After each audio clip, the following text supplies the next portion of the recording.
এখন হাওয়া মারিনি ভাগ্যবার হয়ে গেল। Hey guys, good afternoon, welcome back to my channel. আশা করি তোমরা সবাই খুব ভালো আছো আর আমিও খুব ভালো আছি। আর আজকে একটুখানি বৈকালবেলা এখন বের হচ্ছি আমরা একটা মন্দিরে। তো কি মন্দিরে যাচ্ছি এটা যেতে যেতে বলছি। তোমার দাদাভাই আমি ছিলাম বাড়িতে, হঠাৎই মনে হলো যে একটুখানি মন্দিরে যাবে পূজা দিতে। তো ওই জন্য হঠাৎ করে প্ল্যান করে হঠাৎ করেই যাওয়া হচ্ছে আজকে। তো ওই জন্য চলো এখন বেরিয়ে পড়ি। যাওয়ার সময় তোমাদেরকে যেতে যেতে বলছি কোন মন্দিরে যাচ্ছি আর মন্দিরের বিশেষত্ব। তো এই যে দেখো আমরা বেরিয়ে পড়েছি, তোমরাও চলো সঙ্গে সঙ্গে যাই। এখন আমরা বিপত্তারিণী মায়ের মন্দিরে মাকে দর্শন করতে যাব আমরা স্কুটি করে। কাছাকাছি দুজনে স্কুটি করেই যেখানে যাই বেরিয়ে পড়ি। তো ওই জন্য স্কুটি করে এই যে এখন বেরিয়ে পড়েছি। তো যাওয়ার সময় তোমাদেরকে এবার বলে দিই যে এই বিপত্তারিণী মন্দিরে আসতে গেলে কিভাবে আসবে। তো আমরা তো স্কুটি করেই গেছিলাম রাজপুরে, আর এমনি আসতে গেলে সোনারপুর স্টেশন থেকে নেমে অটো করে আসতে পারবে রাজপুর। তো ওখান দিয়ে বিপত্তারিণীর মন্দিরের মেন রাস্তায় নামিয়ে দিলে ওখান দিয়ে একটুখানি হাঁটলেই মায়ের মন্দির। তো এই মন্দিরে শুনেছি, আমি শুনেছি আর কি, সৌরভ গাঙ্গুলি এখানে আসে প্রত্যেক বছর মায়ের মূর্তি দর্শন আর পূজার জন্য। তো আমরা এখন যে মন্দিরের মেন রোড থেকে যে মন্দিরে যাই যে রাস্তাটা, সেই রাস্তা দিয়েই চলে এসেছি মায়ের মন্দিরের গেটে। এখানে ভিতরেই পার্কিং আছে, ভিতরে মন্দিরের সামনে একটা বড় গেট আছে। সেই গেট দিয়ে ঢুকে ডান দিকে পাবে তোমরা হচ্ছে যেগুলো হচ্ছে 4 চাকা গাড়ি, 4 হুইলার, সেগুলো রাখার জায়গা। আর অন্যদিকে পাবে 2 হুইলারগুলো রাখার জায়গা। সোজা একটা জায়গা আছে, সোজা গেলে এই এরিয়াটা খুব বড়, খুব সুন্দর গ্রাউন্ড। তো তারপর ওখানে বিনামূল্যে জুতো রাখার ব্যবস্থা আছে। এখানে টাকা পয়সার বা জোর চুরি এসবের কোনো ব্যাপার নেই। এখানে খুব সুন্দরভাবে মায়ের পূজা দেওয়া হয়। একদম পুরো শান্তি জায়গা, একদম খুবই শান্তির জায়গা। এখানে কোনো আওয়াজ নেই, কোনো অসুবিধা নেই। তারপরে তো ওখানেই কয়েকটা দোকান আছে যেখান দিয়ে মায়ের ফুল মালা সন্দেশ সব কিছুই পাওয়া যায়। যেখানে কেউ তোমাদেরকে বলবে না যে এখানে এসো এখানে এসো, এমন করে বলবে না। সবাই তুমি শান্তি ভরে মায়ের নাম করতে করতে, মায়ের মুখ মনে করতে করতে পূজা দিতে পারবে। আর এখানে চারিদিকে নিচে এবং উপরে চারিদিকে অনেক মায়ের বিগ্রহ আছে, অনেক মূর্তি আছে, যেগুলো আমি তোমাদেরকে পরে দেখাবো। এখন অনেক বড় লাইন, তো ওই জন্য আমি এখন লাইনে দাঁড়িয়ে পড়েছি। আর একটা দিকে ছেলেদের লাইন, অন্যদিকে মেয়েদের লাইন। আমি এখন মেয়েদের লাইনটাই দাঁড়িয়েছি, আর তোমার দাদাভাই উপরে গেছে ছেলেদের লাইন দিতে। তো এই যে দেখতে পাচ্ছ সিঁড়ি দিয়ে উপরে উঠতে হবে। অনেকটা লাইন ক্রস করে এসছি। আর কিন্তু এত লাইন এত লোকের সমাগম হলেও এখানে শান্তি একটা অন্য ধরনের শান্তি আছে।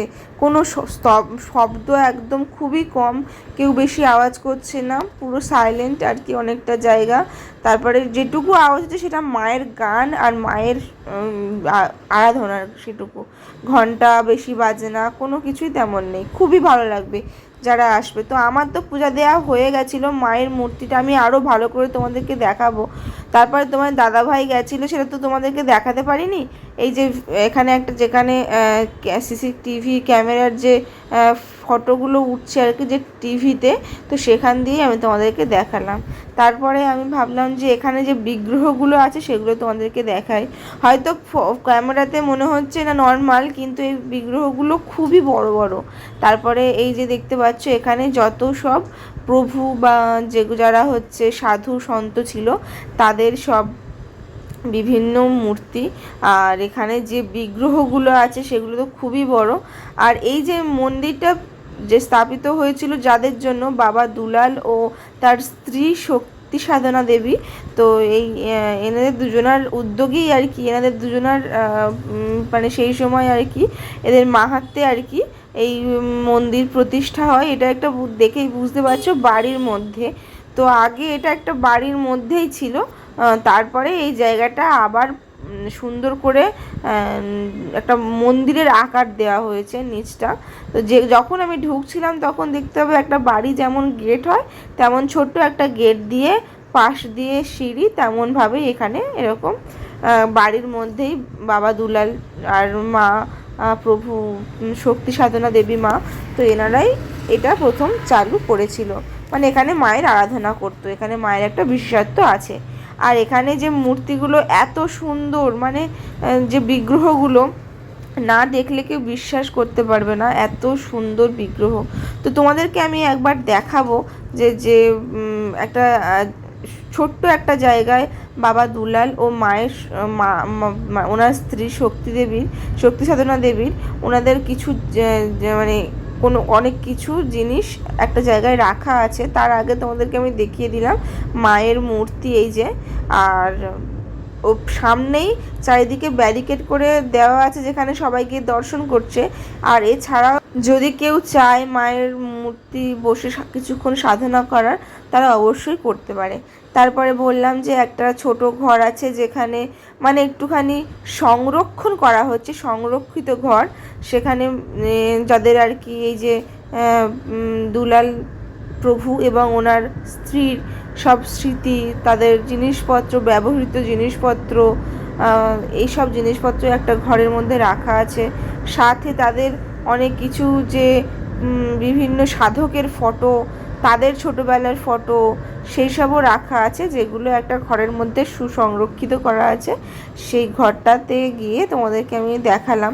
আর এখানে একটা জিনিস কি, তুমি সাধনা মন দিয়েই করতে পারবে, এরকম কোনো ব্যাপার নয় যে এখানে টাকা দিয়ে ঢুকতে হবে, ওখানে টাকা দিয়ে ঢুকতে হবে, এটা করতে হবে সেটা করতে হবে, এরকম কিছু নেই। এখানে খুবই ভালো ব্যবস্থা, যেটা মায়ের মানে কোনো জায়গায় হয় না। মানুষের যেমন এখন কালীঘাটে হয়ে গেছে, বলতে অসুবিধা হচ্ছে, কিন্তু কালীঘাটে গেলে এত চারিদিকে ব্যবসা শুরু করে ফেলেছে মানুষজন, যে কোথাও কি যেন ভক্তি করা যায় কিন্তু একটা মনে আর একটা অশ্রদ্ধাও তৈরি হয় এই পুরোহিতদের ব্যাপারে। এইখানে কিন্তু সেই ব্যাপারটা সম্পূর্ণ নেই। তো চলো এখন নিচে চলে এসেছি, আর নিচে যে বিগ্রহগুলো আছে, উপরের বিগ্রহগুলো তো তোমাদেরকে দেখালামই, এখন নিচে যে বিগ্রহগুলো আছে সেগুলো আমি তোমাদেরকে দেখাই। তো প্রথমে দেখে চিনতেই পারছো মা শীতলা আছে, আর বাকি যে বিগ্রহ আছে তোমরা প্রত্যেকে চিনতে পারবে, আমাকে আর বলে দিতে হবে না। তো এই যে সব বিগ্রহগুলো দেখে নাও, আর তোমরা অবশ্যই চলে আসতে পারো, খুবই সুন্দর। মানে মন্দিরে আসলে মনে হবে কিছুক্ষণ বসে থাকিস অনেকক্ষণ। তো আমরা বেশ পূজা টুজা দিয়ে বেশ বসেছিলাম, অনেকক্ষণ ছিলাম সেখানে। তারপরে এখান দিয়ে বেরিয়ে একটা জায়গায় যেতে হয়, সেখানে মানে এখানে ব্যবস্থাটা কি, মায়ের মূর্তি দর্শন করে তুমি মাকে মন দিয়ে প্রণাম করে চলে আসতে পারবে। তারপরে একটা জায়গায় সেই মায়ের পূজার ফুল রাখা আছে, সেখানে ব্রাহ্মণ আছে, তিনি আমাদের প্রসাদটাকে প্রসাদই তৈরি করে দেবে আর কি। তো সেই প্রসাদই তৈরি করে দেয়। আর এবারে মায়ের মূর্তির জন্য যে ধূপ বা মোমবাতি, অনেকে সিঁদুর, অনেকে শাড়ি টাড়ি নিয়ে যায়, সেগুলো দেওয়ার জায়গা অন্য জায়গায়। তো সিঁদুর, শাখা, আলতা, শাড়ি, সেগুলো দেওয়ার জায়গা উপরে একটা জায়গা আছে, সেখানে দেওয়া হবে, যেগুলো ওরা পরে মায়ের উৎসর্গ করে দেবে। তারপরে যে ধূপ বাতি দিতে হয় সেটা একদম মন্দিরের বাইরের চত্বরে, সেখানে আছে গাছ, মানে বট গাছ আছে। তো সেই বট গাছে ওখানে ধূপ আর মোমবাতি দেওয়া হয়। অ্যাকচুয়ালি মা বিপত্তারিণী মা তো মা দুর্গারই একটা রূপ। এই বিপত্তারিণী মার পূজা, মা কালী বলো, মা দুর্গারই একটা রূপ। তো সেখানে ওই জন্য বট গাছের নিচে এরকম করা আছে, ওখানে সবাই ধূপ মোমবাতি মায়ের নাম স্মরণ করে দেয়। তো এখানে আমরাও ধূপ মোমবাতি দিয়ে দিয়েছি, দেখতেই পাচ্ছ। তো তারপরে এইগুলো যাতে না জ্বলে যায় তাড়াতাড়ি, তো ওই জন্য ওরকম ব্যবস্থা করার লোক আছে। আর একটা জায়গায় প্রসাদ দেওয়া হচ্ছে, এটা রোজই দেওয়া হয় প্রসাদ, সেটা হচ্ছে খিচুড়ি প্রসাদ, ভোগ প্রসাদ। আমরা গেছিলাম।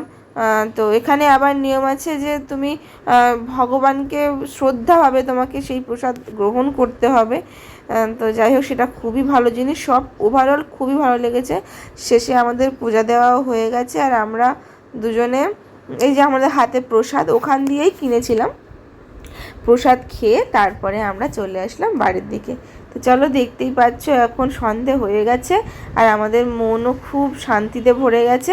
এখন আমরা বাড়ির দিকে চলে যাই। তোমরাও অবশ্যই ভিজিট করে যেও।